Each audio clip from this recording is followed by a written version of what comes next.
साथ संगत जी, त्रिकुटी से नीचे सब माया है और उसके ऊपर सतपुरुष है। देखो, मैं आज आपके साथ एक भजन का अनुभव साझा कर रहा हूं। 16 फरवरी 2021 की बात है कि मैं 3:30 बजे के आसपास भजन कर रहा था। जब तकरीबन 1 घंटे का भजन हो चुका था तो भजन में बड़ा रस आ रहा था, पर मेरा गला भी सूख रहा था, लेकिन भजन से उठने का मन भी नहीं था। सुभजन करता रहा। जब और समय बीता तो फिर गला और भी सूखने लगा। फिर भजन से उठा और सीधे किचन में जाकर गिलास में पानी लिया और चलते चलते मैं वहां आ गया जहां मैं बैठा हुआ भजन कर रहा था। भी पानी पी ही रहा था, गिलास मुंह को लगाया ही नहीं था कि मैंने क्या देखा कि जहां मैं भजन कर रहा था वहां तो मैं भजन पहले से जैसे कर रहा था वैसे ही कर रहा हूं। मैं इसे देखकर डर गया कि मैं तो यहां खड़ा हूं तो वहां भजन कौन कर रहा है, और मेरे हाथ से वो गिलास पानी का छूट गया। मैं दौड़कर पास के कमरे में जो मेरा बेडरूम है, मैंने लाइट जलाई और जल्दी जल्दी से अपनी पत्नी को जगाया। उन्होंने उठते ही मुझसे पूछा, क्या हुआ, क्यों घबरा रहे हो? लेकिन मैं कुछ बोल ही नहीं पा रहा था। उन्होंने बेड के प्लेटफॉर्म पर जो गिलास से भरा हुआ पानी रखा हुआ था वो उठाया और मुझे पिलाया। जैसे ही वो पानी गले से उतरा, यानी केवल एक घूंट ही मैंने पिया था, और जैसे ही वो पानी गले से नीचे उतरा तो मैं जहां बैठा भजन कर रहा था मैं आगे की ओर लुढ़क गया। थोड़ी देर में अपने आप को संभाला और फिर देखा कमरे में वैसा का वैसे ही अंधेरा था जैसा होता है। फिर उठा, गेट पर गया, देखा वहां कोई गिलास ना बिखरा हुआ है और ना ही कोई पानी बिखरा हुआ है। किचन में गया, तब देखा जैसा का तैसा ही है। वाइफ के कमरे में गया तो देखा वो लाइट जलाकर तो वो वैसी की वैसी सो रही है। फिर मैं आकर अपने फिर भजन के स्थान पर बैठ गया और सोचने लगा ये सब क्या था। तो अनुभव हुआ ये भजन का एक ऐसा प्रताप है जो व्यक्ति जीते जी मरने लगता है, वो अवस्था है। जैसे एक तरफ भजन में मुझे आनंद आ रहा था, मैं शब्द धुन सुन रहा था, शब्द के साथ जुड़ा हुआ था, और दूसरी तरफ मेरे शरीर को जल की आवश्यकता थी, और वो जल मैं उठूंगा तभी पीऊंगा ना। लेकिन आत्मा ने वो जल स्वयं ही खोज लिया। जिस तरह भी खोज सकती थी, पहले वो खुद उठी और जाकर उसने पानी का गिलास भरा, लेकिन वो पी रही थी और उसने खुद को देखा तो वो डर गई और डर के वहां से भागी। फिर दूसरे स्थान पर जैसे पत्नी के पास पहुंची तो पत्नी ने जैसे ही जल पिलाया, उसे पीते ही चेतना फिर से नीचे की ओर आ गई। ऊपर थी ना चेतना, भाई चेतना शरीर में होती तो पहले से ही मैं उठकर पानी पी लेता, लेकिन चेतना शरीर से बाहर जा चुकी थी, और जब चेतना ने जल पिया तब वो चेतना फिर शरीर के अंदर वापस आई। तो भाई भजन करोगे तो बहुत सारे अनुभव होंगे।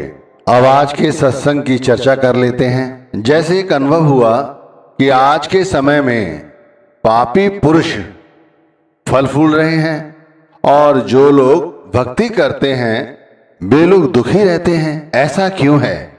इसके पीछे का कारण क्या है? आज मैं आपको समझाता हूं।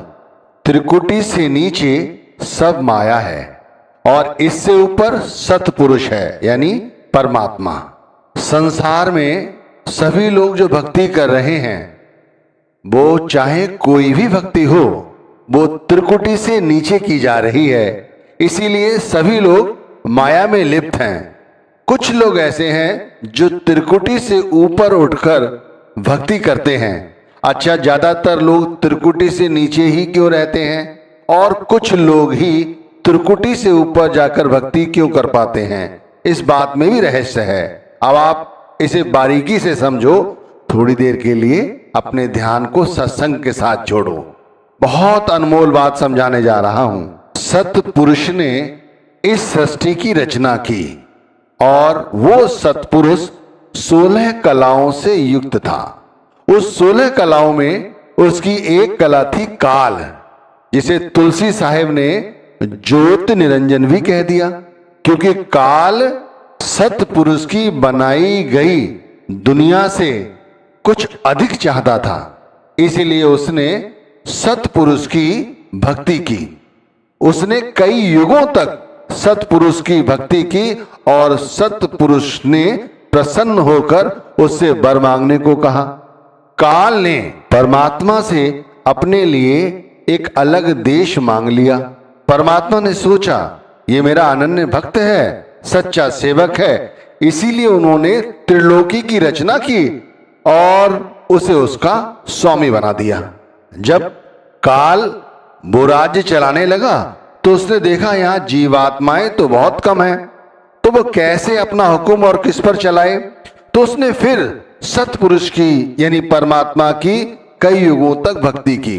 फिर परमात्मा प्रसन्न हुए और उससे कहा अब क्या चाहते हो।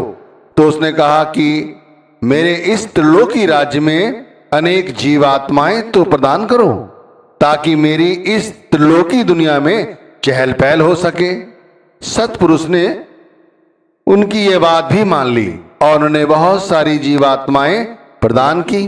पर सतपुरुष को काल पर पूरा भरोसा नहीं हुआ, इसीलिए उन्होंने काल से ये वादा ले लिया कि जो पुरुष तेरे राज्य में अपनी मर्जी से रहना चाहते हैं वे शौक से रहें, और जो लोग तेरी नगरी में नहीं रहना चाहते वो लोग यदि यहां से जाना चाहते हैं तो तू उन्हें रोकेगा नहीं, क्योंकि उन्हें यहां से जाने के लिए जो ज्ञान देंगे वो मेरे ही अनुयायी होंगे। अब आप समझे क्या समझना चाहिए कि इस त्रिलोकी में, इस कलयुग में पूरे महात्मा जब आकर हमें उपदेश देते हैं तब हम यहां से जाते हैं और हमें मोक्ष प्राप्त हो जाता है।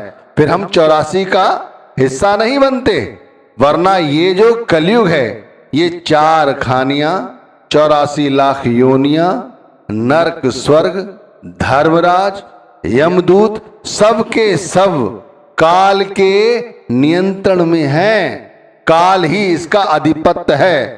काल ने यहां पर एक सबसे अच्छा कार्य क्या कर रखा है कि उसने एक नियम लागू कर रखा है, जैसा कर्म वैसा ही उसका फल भोग हुए।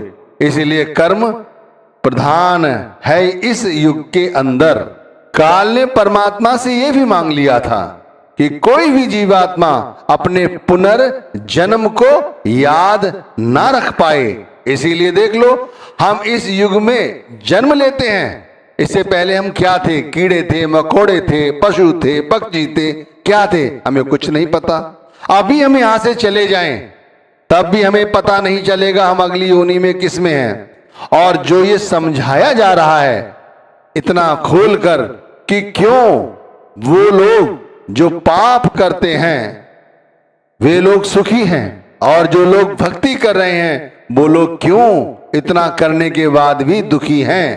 तो भाई समझो, त्रिलोकी नाथ यानी काल, काल का एक ही विधान है कि जो कर्म जैसा करोगे, अच्छे कर्म करोगे तो अच्छा फल मिलेगा, बुरे कर्म करोगे तो बुरा फल मिलेगा। लेकिन भाई मुक्ति तो फिर भी नहीं मिलेगी।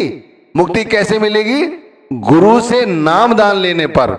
और नामदान लेने के बाद भी जो लोग दुखी हैं उसका सबसे बड़ा कारण वो समझ नहीं पा रहे हो आप है क्या।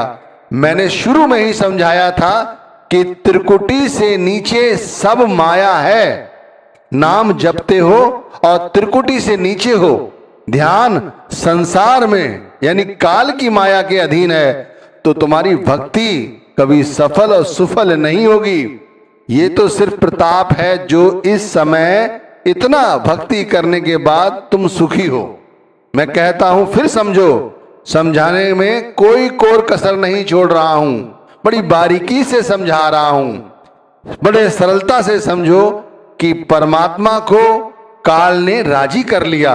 परमात्मा की 16 कलाओं में से काल एक कला थी। काल ने परमात्मा को राजी करके एक युग की रचना कर ली और उस युग को त्रिलोकी नाथ के नाम से उसने अपना आधिपत्य जमाया। ये जो कलयुग है, सारा संसार है, ये वही कलयुग है जिसमें हम और आप जी रहे हैं। परमात्मा से उसने यहाँ बहुत सारी जीवात्माओं को भी मांग लिया।